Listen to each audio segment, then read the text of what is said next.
J'ai toujours été la deuxième meilleure dans ma famille.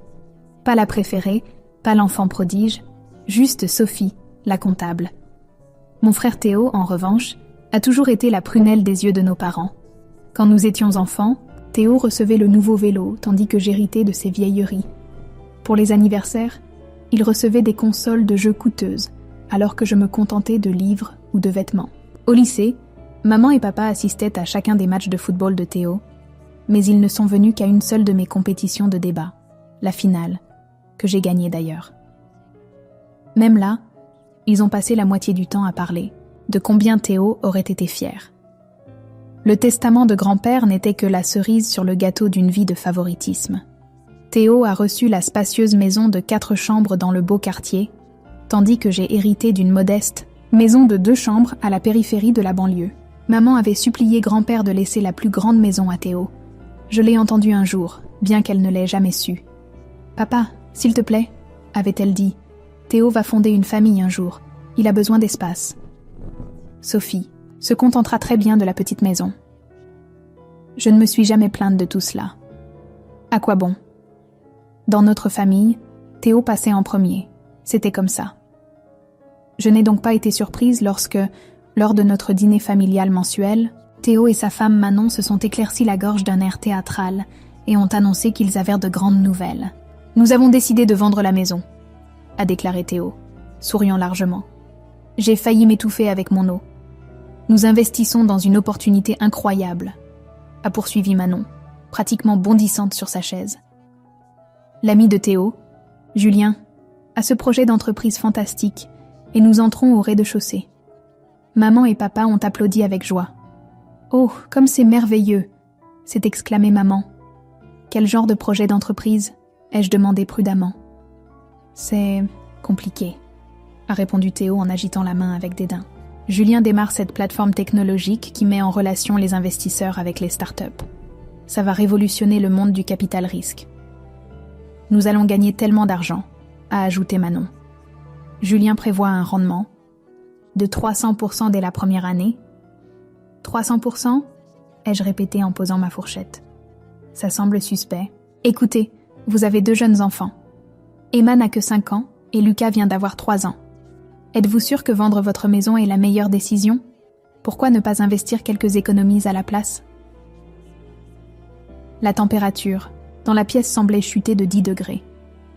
Manon a ricané bruyamment et Théo m'a adressé ce sourire condescendant que je connaissais depuis toujours. « Sophie », a-t-il dit lentement, comme s'il expliquait à un enfant. « Je sais que tu veux bien faire, mais j'ai étudié la finance à l'école supérieure de commerce. Tu es une comptable qui a suivi des cours à l'université publique. Je pense que je comprends l'entrepreneuriat un peu mieux que toi. » J'ai mordu ma langue. Ce que Théo ne mentionnait jamais, c'est qu'il avait à peine obtenu son diplôme, tandis que j'avais été diplômée avec mention et que j'avais été promue 2 fois en 5 ans dans mon cabinet. D'ailleurs, a continué Théo, grand-père m'a donné la plus grande maison pour une raison. Il a toujours su que j'avais un meilleur sens des affaires. C'est exactement le genre d'opportunité qu'il aurait voulu me voir saisir. J'aurais pu lui dire à ce moment-là que grand-père ne lui avait donné la plus grande maison que parce que maman l'avait pratiquement supplié. J'aurais pu souligner que grand-père, qui avait bâti sa modeste fortune grâce à une épargne prudente et des investissements conservateurs, aurait été horrifié à l'idée que Théo vende sa maison pour investir dans un projet technologique vague. J'aurais pu mentionner que Julien avait déjà connu 3 échecs de start-up ces 5 dernières années. Mais pourquoi me donner cette peine? Théo était adulte. Lui et Manon avaient déjà pris leurs décisions. Et franchement, après une vie passée, à jouer les seconds rôles, je n'étais pas particulièrement encline à le sauver de lui-même. « Tu as raison », ai-je dit à la place en prenant une autre gorgée d'eau. « C'est ta décision. » Maman a souri à Théo. « Nous sommes si fiers de toi pour avoir saisi cette opportunité, » a-t-elle dit. « Il faut du courage pour saisir une occasion comme celle-ci. » Papa a acquiescé. « Ton grand-père serait fier aussi. » Pour le reste du dîner, Théo et Manon ont parlé de tout ce qu'ils prévoyaient de faire avec leur nouvelle richesse. Ils voyageraient autour du monde, achèteraient une maison de vacances, mettraient les enfants dans une école privée. Je suis restée silencieuse, hochant la tête et souriant quand il le fallait. Pendant ce temps, Je passais mentalement en revue mes plans de rénovation pour ma propre petite maison. Je l'avais systématiquement mise à jour, pièce par pièce, en utilisant l'argent que j'avais économisé grâce à mon ennuyeux travail de comptable. Le mois dernier, j'avais terminé la cuisine. La salle de bain était la prochaine étape. 3 mois après ce dîner fatidique, j'étais dans ma salle de bain nouvellement rénovée, profitant d'une douche chaude sous ma pomme de douche à effet pluie, quand mon téléphone a commencé à vibrer sans cesse. Je l'ai d'abord ignoré, mais après le 5e appel consécutif, j'ai à contre-cœur coupé l'eau et me suis enveloppée dans une serviette. 6 appels manqués de maman, pas bon signe.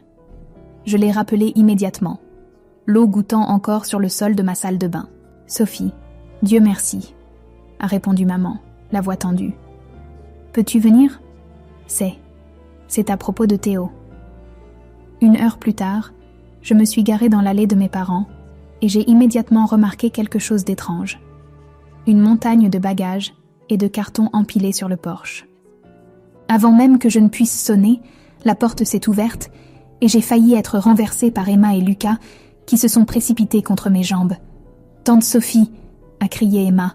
« Nous restons avec mamie et papy maintenant. » J'ai levé les yeux pour voir ma mère debout dans l'encadrement de la porte, le visage fatigué. Derrière elle, Théo faisait les 100 pas, téléphone collé à l'oreille, tandis que Manon était assise sur le canapé, regardant fixement son ordinateur portable.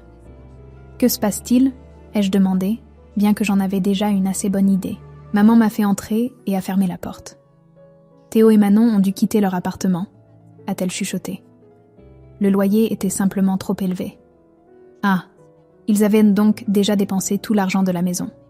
Après avoir vendu la maison, Théo et Manon avaient donc promptement acheté une Porsche 911 rouge tape à l'œil, totalement impraticable pour une famille avec 2 jeunes enfants. Ensuite, ils avaient loué un appartement de luxe au centre-ville et Théo avait quitté son emploi stable à la banque pour se concentrer sur l'investissement. Ils avaient investi environ 500 000 € dans l'entreprise de Julien et dépensé les 100 000 € restants pour la voiture et des vacances somptueuses aux Maldives, laissant les enfants avec maman et papa pendant 3 semaines. Julien dit que le premier trimestre est toujours lent, a dit Théo à voix haute, ayant terminé son appel. Il a forcé un sourire. Mais les choses vont s'améliorer d'un jour à l'autre. Je suis allée dans la cuisine pour prendre un verre d'eau et papa m'a suivi. C'est grave comment ? Ai-je demandé doucement. Papa a soupiré en passant une main dans ses cheveux clairsemés. Ils ont tout brûlé. L'appartement coûtait 4 000 € par mois. Le paiement de la voiture encore 1 500 €.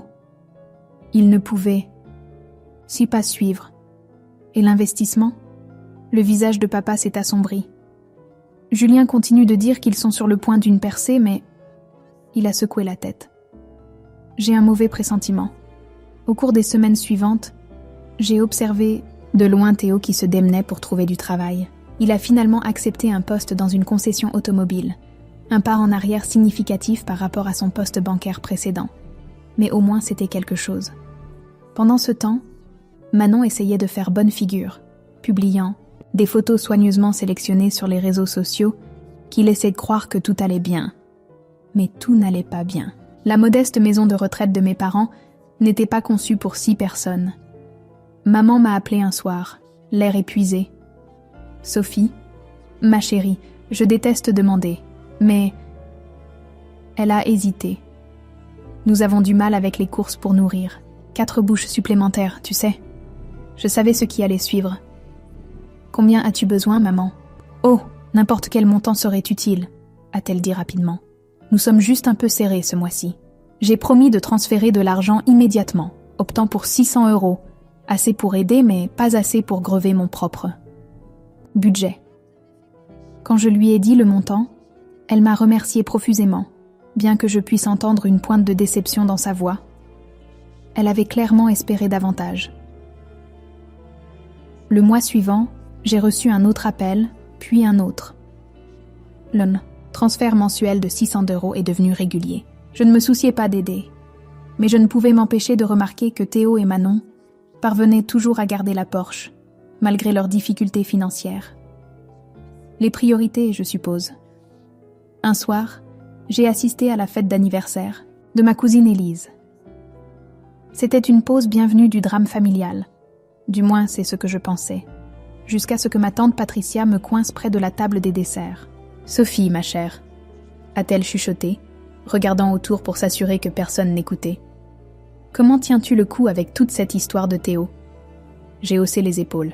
« J'essaie juste d'aider là où je peux. » Tante Patricia s'est penchée plus près. « Eh bien, tu devrais savoir que tes parents sont à bout de nerfs. Ils aiment Théo, bien sûr. Mais les avoir tous là-bas, ça pèse sur eux. » Elle a pris une gorgée de son vin.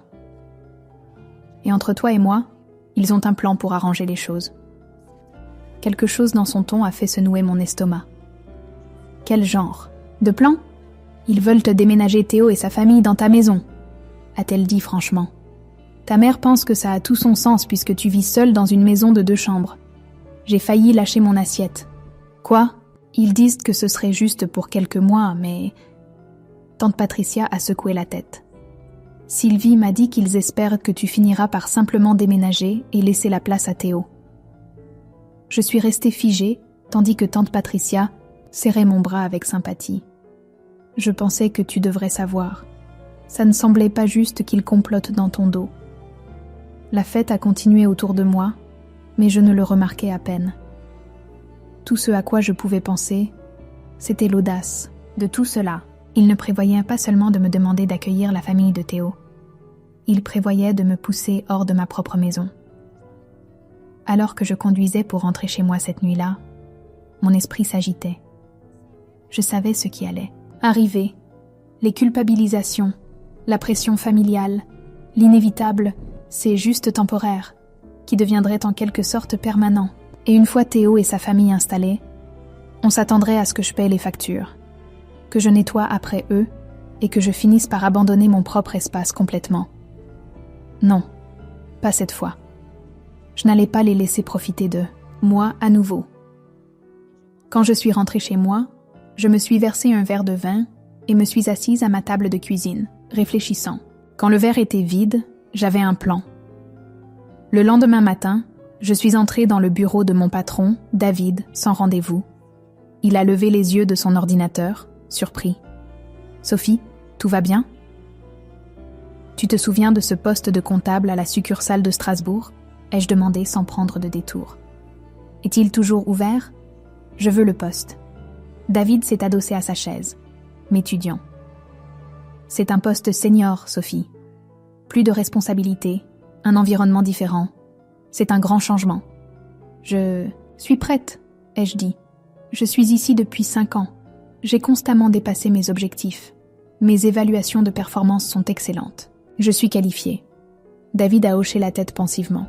« Eh bien, je ne peux pas dire que je veux te perdre ici, mais... » Il a souri. « Tu serais parfaite pour ce poste. Laisse-moi passer quelques coups de fil. » Il a fait une pause. « Le poste commence dans 4 semaines. C'est assez de temps pour mettre tes affaires en ordre ? » « Parfait, » ai-je dit, calculant déjà mentalement mes prochaines étapes.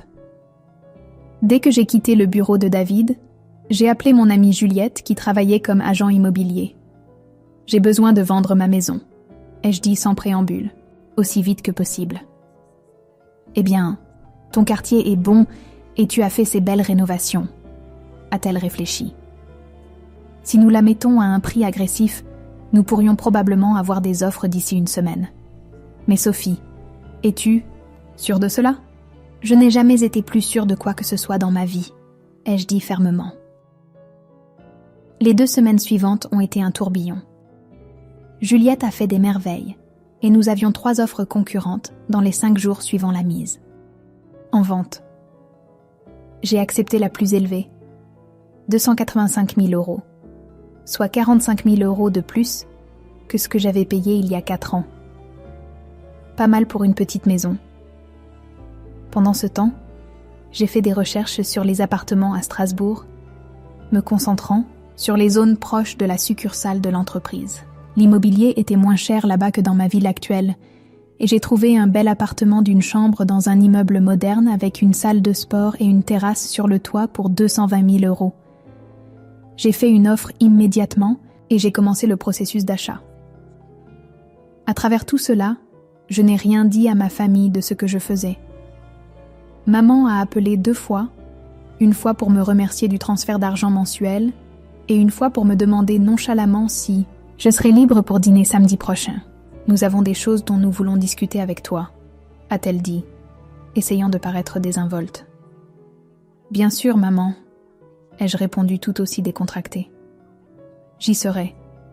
J'ai organisé qu'une entreprise de déménagement emballe et transporte la plupart de mes biens vers un garde-meubles à Strasbourg, prévu pour la veille du dîner familial. Je n'ai gardé que ce qui tiendrait dans 2 valises, assez de vêtements pour quelques semaines, mon ordinateur portable et quelques objets personnels. Le jour après le départ des déménageurs, je me suis enregistrée dans une modeste auberge du centre-ville. C'était étrange de dormir dans un lit simple avec des inconnus dans la chambre, mais ce n'était que temporaire. Plus que 3 jours avant mon vol pour Strasbourg. Le samedi soir est arrivé et je me suis rendue chez mes parents pour la dernière fois. Je me suis garée à un pâté de maison, ne voulant pas que ma voiture chargée révèle quoi que ce soit. En montant le chemin familier jusqu'à la porte d'entrée, j'ai pris une profonde respiration. C'était ça, la confrontation que j'avais évitée toute ma vie. Maman a ouvert la porte avec un sourire crispé. « Sophie, bien, tu es là. Nous allions justement servir le dîner. » À l'intérieur, l'atmosphère était tendue. Papa était assis à la tête de la table, l'air mal à l'aise. Théo et Manon étaient là aussi, arborant tous 2 des expressions qui se voulaient plaisantes, mais semblaient plutôt suffisantes. Les enfants n'étaient visibles nulle part. Nous avons échangé quelques phrases vides. Finalement, maman a posé sa fourchette. « Sophie chérie, nous voulions te parler de ta maison. »« Qu'y a-t-il » ai-je demandé innocemment. « Eh bien, » a continué maman, sa voix prenant ce ton persuasif qu'elle avait utilisé toute ma vie quand elle voulait que j'abandonne. Quelque chose au profit de Théo. Ton père et moi avons pensé qu'il serait logique que Théo et sa famille restent chez toi pour un petit moment, juste jusqu'à ce qu'ils se remettent sur pied. J'ai regardé Théo qui étudiait son assiette. Manon me regardait avec une pointe de défi dans les yeux. « Pour combien de temps ?» ai-je demandé, sachant parfaitement quelle serait la réponse. Théo a haussé les épaules. « Pas sûr encore. Les choses commencent à s'améliorer avec l'investissement cependant. » Julien dit que nous sommes à la veille d'une grande percée. J'ai dû réprimer un rire. 3 mois plus tard, et il s'accrochait toujours à ce fantasme. « Je ne pense pas que ce soit une bonne idée, » ai-je dit, ma voix plus tendue que je ne l'avais voulu. Je veux dire, ma maison est assez petite, il n'y a que 2 chambres. Tu pourrais prendre la plus petite chambre et leur donner la chambre. Principale, a suggéré maman rapidement. Ou peut-être que tu pourrais rester chez une amie pendant un moment, juste jusqu'à ce que les choses se stabilisent. J'ai ouvert la bouche pour argumenter davantage, puis je me suis rattrapée. À quoi bon ? Dans quelques jours, je serais partie et tout cela serait sans importance. Mieux valait les laisser penser qu'ils avaient tout gagné pour l'instant. J'ai soupiré, lourdement, mes épaules s'affaissant dans ce que j'espérais ressembler à une défaite. « Très bien, » ai-je dit platement. « Quand prévoit-il d'emménager ?» Maman a paru surprise, ayant clairement attendu plus de résistance. « Eh bien, nous pensions que le week-end prochain conviendrait. Ça te va ?» « Bien sûr, » ai-je dit, picorant. Ma nourriture avec des intérêts. Je suppose que je vais commencer à emballer certaines de mes affaires. Théo et Manon ont échangé des regards triomphants. Maman avait l'air soulagée. Papa ne voulait toujours pas me regarder dans les yeux. Le reste du dîner est passé dans un flou. Maman, papa, Théo et Manon ont commencé à discuter de la logistique. Quels meubles resteraient, lesquels iraient en stockage, si mon bureau à domicile pourrait être converti en salle de jeu pour les enfants. J'ai surtout poussé la nourriture autour de mon assiette, offrant des réponses d'un mot quand on s'adressait directement à moi. Après le dessert, je me suis levée. Je devrais y aller. J'ai beaucoup à faire si je déménage le week-end prochain. En marchant vers la porte, je les ai entendus continuer leur conversation, leur voix baissant à des tonalités étouffées, mais toujours audibles. « Je t'avais dit qu'elle accepterait, » disait maman. « Sophie a toujours été raisonnable. »« Devrions-nous l'aider à emballer ses affaires ?» a demandé papa. « Pas besoin, » a répondu Manon. « La plupart peuvent rester dans le garage. Ce n'est pas comme si elle avait quoi que ce soit de valeur. » Nous devrons acheter un nouveau canapé, a ajouté Théo. Ce vieux truc qu'elle a me fait mal au dos.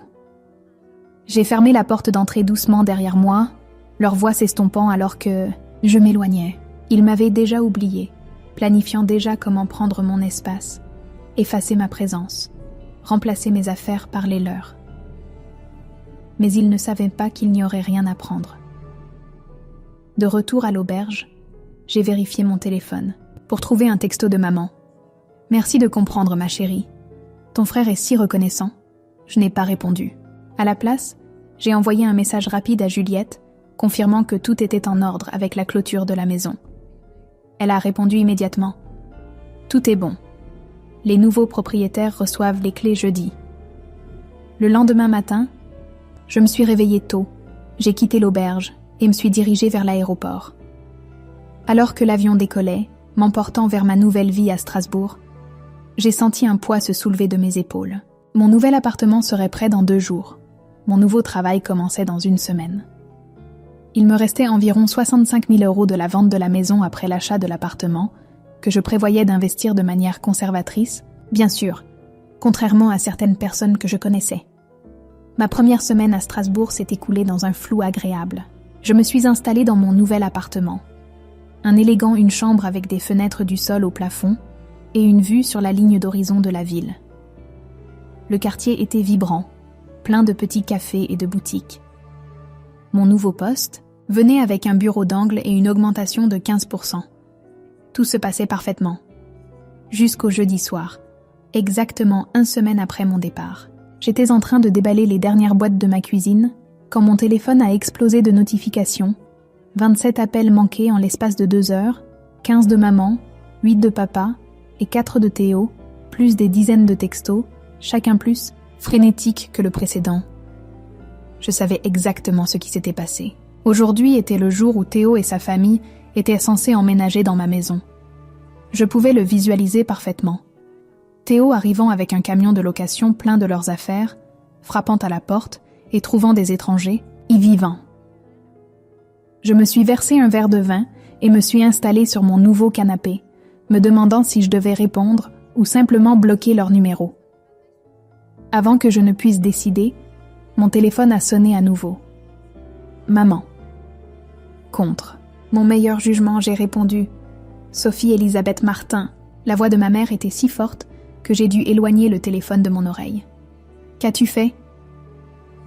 Bonjour à toi aussi, maman, ai-je dit calmement, prenant une gorgée de vin. N'ose pas jouer l'innocente. Théo vient d'aller à ta maison avec un camion de déménagement et il y a une autre famille qui y vit. Ils ont dit qu'ils l'avaient acheté il y a 2 semaines. C'est correct, ai-je répondu. Les Dubois, un charmant couple, 2 adolescents, ils ont eu une bonne affaire. Il y a eu un silence stupéfait, puis « Tu as vendu ta maison sans le dire à personne ? Comment as-tu pu faire quelque chose d'aussi sournois ?»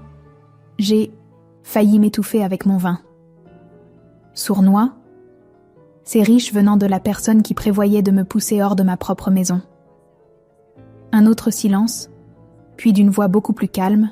« Où es-tu, Sophie ?» Strasbourg. J'ai eu une promotion. Comptable senior à la succursale. Strasbourg ? Sa voix s'est brisée. Alors tu es juste partie sans dire au revoir, sans le dire à qui que ce soit. Un peu comme comment vous prévoyez de me mettre à la porte de ma propre maison sans me demander d'abord, ai-je fait remarquer.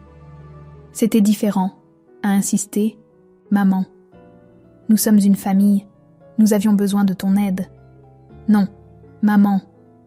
Théo et Manon avaient besoin d'être sauvés de leurs mauvaises décisions, et au lieu de les tenir responsables, vous avez décidé que je devrais être celle qui devrait faire des sacrifices. Encore, comme toujours. Ce n'est pas juste, n'est-ce pas? Toute ma vie, ça a été Théo en premier, Sophie en second. Quand nous avions besoin de nouveaux vêtements pour l'école, Théo avait les plus chers. Quand nous avions tous les 2 des événements, vous alliez au sien. Quand grand-père est mort, Théo a eu la belle maison parce que vous avez convaincu grand-père qu'il la méritait plus. Sophie. Et maintenant, quand Théo fait une énorme erreur, quand lui et Manon prennent la décision financière la plus stupide possible, votre solution est de prendre ma maison, mon foyer que j'ai travaillé pour, que j'ai rénové pièce par pièce avec mon propre argent. Non, pas cette fois. La ligne est restée silencieuse si longtemps que j'ai pensé qu'elle avait peut-être raccroché. Puis, d'une voix plus froide que je n'avais jamais entendue d'elle, « Je ne sais pas à qui tu penses parler, jeune fille, mais je suis toujours ta mère, et à partir de ce moment, je ne te considère plus comme ma fille. » Je m'étais préparée à la colère, aux culpabilisations, à la manipulation, mais ceci me faisait encore plus mal que prévu. Je pense que nous savons tous les deux que ça a toujours été le cas, maman, ai-je dit doucement.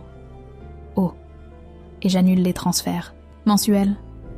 Les 600 € que j'envoyais pour la famille de Théo, c'est terminé. Elle est restée silencieuse à nouveau, et je pouvais pratiquement entendre les rouages tourner dans sa tête, sa colère contre moi versus son besoin de mon argent. « Nous ne voulons pas de ton argent », a-t-elle finalement dit. Mais sa voix manquait de conviction. « Bien, parce que vous ne l'aurez plus. Au revoir, maman. » J'ai raccroché avant qu'elle ne puisse répondre et j'ai bloqué son numéro. Puis j'ai bloqué papa, Théo et Manon pour faire bonne mesure. Presque immédiatement, mon téléphone a vibré avec des textos de numéros inconnus. Théo utilisant le téléphone de papa, maman utilisant celui d'une amie. J'ai complètement éteint mon téléphone et j'ai fini mon vin dans un silence paisible. Le lendemain, j'ai acheté un nouveau téléphone avec un nouveau numéro. Je ne l'ai partagé qu'avec mes amis les plus proches, mes nouveaux collègues et quelques membres de la famille élargie en qui j'avais encore confiance, comme tante Patricia qui m'a envoyé un bouquet de félicitations quand je lui ai dit ce que j'avais fait. 6 mois ont passé. J'ai prospéré dans mon nouveau poste. J'ai fait de nouveaux amis. J'ai un peu fréquenté, rien de sérieux. Plus important encore, j'ai vécu la vie selon mes propres termes, sans l'ombre des attentes de ma famille planant sur moi. Parfois, je pensais à eux. Je me demandais si Théo et sa famille vivaient toujours avec mes parents, si l'investissement avait jamais porté ses fruits. J'en doutais. Si maman et papa couvraient toujours leurs dépenses. Je me demandais s'ils avaient jamais réfléchi à la façon dont ils m'avaient traité, s'ils l'avaient jamais regretté. Mais la plupart du temps, je ne pensais pas du tout à eux. Un dimanche matin, alors que je savourais un café sur mon balcon, mon téléphone a sonné. Un numéro que je ne reconnaissais pas, mais avec l'indicatif régional de ma ville natale. J'ai failli ne pas répondre, mais la curiosité l'a emporté. « Allô ? Sophie, c'est ta cousine Élise. J'espère que ça ne te dérange pas que j'ai eu ton numéro par tante Patricia. Je pensais que tu devrais savoir ce qui se passe ici. Un nœud s'est formé dans mon estomac.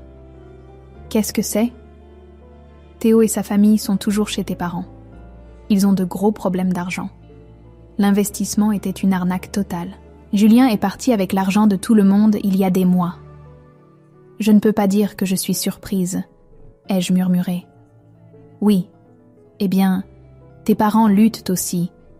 Ils ont du retard dans leurs factures, parce qu'ils soutiennent 4 personnes supplémentaires. Ton père a dû sortir de sa retraite pour travailler à temps partiel à la quincaillerie.